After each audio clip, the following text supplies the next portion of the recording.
Hello guys, 95% உங்களோட வாழ்க்கை எங்கேருந்து வருதுன்னா உங்கள் லைஃபோட ஃபஸ்ட்டு 7 வருஷத்தில் என்ன ப்ரோக்ராம் பண்ணப்படுறீங்களோ அதுலேருந்து தான்.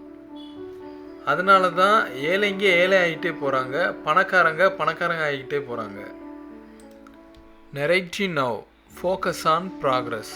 7 வயசுக்குள்ளே இருக்கிற குழந்தைங்களோட மூளையை பார்த்தீங்கன்னா ஒரு லோ வைப்ரேஷனல் ஃப்ரீக்குவன்சி ஸ்டேட்லே இருக்கும். நார்மலாகவே நம்ம இஇஜி பண்ணும்போது நிறைய வேவ்ஸ் பார்ப்போம். இங்கே குழந்தைகளுக்கு எந்த வேவ்ஸ் அதிகமாக இருக்குன்னா தீட்டா வேவ்ஸ். இந்த தீட்டா வேவ்ஸ்னாலே இமேஜினேஷன்னு சொல்லுவாங்க. அதனால தான் குழந்தைங்க பார்த்தீங்கன்னா இமேஜினேஷனில் ஒரு மண்ணை கட்டி வீடு மாதிரியும் இல்லைனா ஒரு பொம்மையை வச்சு ஒரு சூப்பர் ஹீரோ மாதிரியும் விளையாடிட்டு இருப்பாங்க. அது மட்டும் இல்லை காய்ஸ், நீங்கள் ஒரு 7 வயசு குழந்தைகிட்ட என்னெல்லாம் சொல்லி கொடுக்குறீங்களோ அது எல்லாமே அவங்களோட சப்கான்ஷியஸ் மைண்டில் ஸ்டோர் ஆகிட்டே இருக்கும். இதனால தான் பார்த்தீங்கன்னா ஒரு பணக்காரரோட குழந்தை பணக்காரராகவும் ஒரு ஏழையோட குழந்தை ஏழையாகவும் கடைசி வரைக்கும் இருக்காங்க. ரிச் டேட் மைண்ட் செட்டோடு இருக்கிற ஒரு குழந்தையோட எண்ணத்தை பார்த்தீங்கன்னா என் லைஃப்பில் வர எல்லா ப்ராப்ளமுமே ஒரு லெசன் தான். என்னோடய என்விரான்மெண்ட்டை சேஞ்ச் பண்ணுறது மூலம் எனக்கு இருக்கிற டிஸ்ட்ராக்ஷனை அவாய்ட் பண்ணி சக்ஸஸை அச்சீவ் பண்ண முடியுங்கிற மைண்ட் செட்டில் இருப்பாங்க. இதே ஒரு புவர் டேட் மைண்ட் செட்டில் இருக்கிற ஒரு சைல்டோட எண்ணத்தை பார்த்தீங்கன்னா என் லைஃப்பில் நடக்கிற எல்லாமே நெகட்டிவாக இருக்குது, இதுக்கு காரணம் இந்த கவர்மெண்ட் தான், எனக்கு இப்படி நடந்ததுக்கு காரணம் என்னை சுற்றி இருக்கிறவங்க தான்ங்கிற ப்ளேம் பண்ணுற மைண்ட் செட்டில் இருப்பாங்க.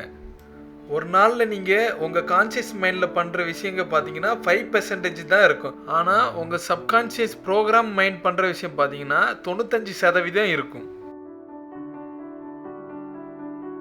ஃபஸ்ட் ஸ்டெப், நீங்கள் எங்கே ஸ்ட்ரகிள் பண்ணிட்டு இருக்கீங்கிறத கண்டுபிடிக்கணும். ஏதாவது ஒரு விஷயம் நீங்கள் அச்சீவ் பண்ணுறதுக்கு ஸ்ட்ரகிள் பண்ணிட்டு இருக்கீங்கன்னா உங்களோட சப்கான்ஷியஸ் மைண்ட் அதை சப்போர்ட் பண்ணலைங்கிறத நீங்கள் தெரிஞ்சுக்கணும். ரெண்டாவது ஸ்டெப் பார்த்தீங்கன்னா உங்களோட சப்கான்ஷியஸ் மைண்டில் புது ப்ரோக்ராமை அப்டேட் பண்ணணும். உங்களோட சப்கான்ஷியஸ் மைண்ட் பார்த்தீங்கன்னா 2 வழியில் புதுசாக லேர்ன் பண்ணணும். ஃபஸ்ட் வே பார்த்தீங்கன்னா ஹிப்னோசிஸ். அதுதான் உங்களோட ஃபஸ்ட்டு 7 இயர்ஸ் ஆஃப் லைஃப். அந்த லைஃப்பில் நீங்கள் தீட்டா வேவ்ஸ் அதிகமாக இருக்கிறது மூலம் நிறைய லேர்ன் பண்ணிப்பீங்க. ஓகே, இப்போது 7 வருஷம் தாண்டிடுச்சு. 7 வருஷம் தாண்டினதுக்கப்புறம் நான் இப்படி சப்கான்ஷியஸ் மைண்டை அன்லேர்ன் பண்ணுறதுனா த்ரூ ரிப்பிட்டேஷன்.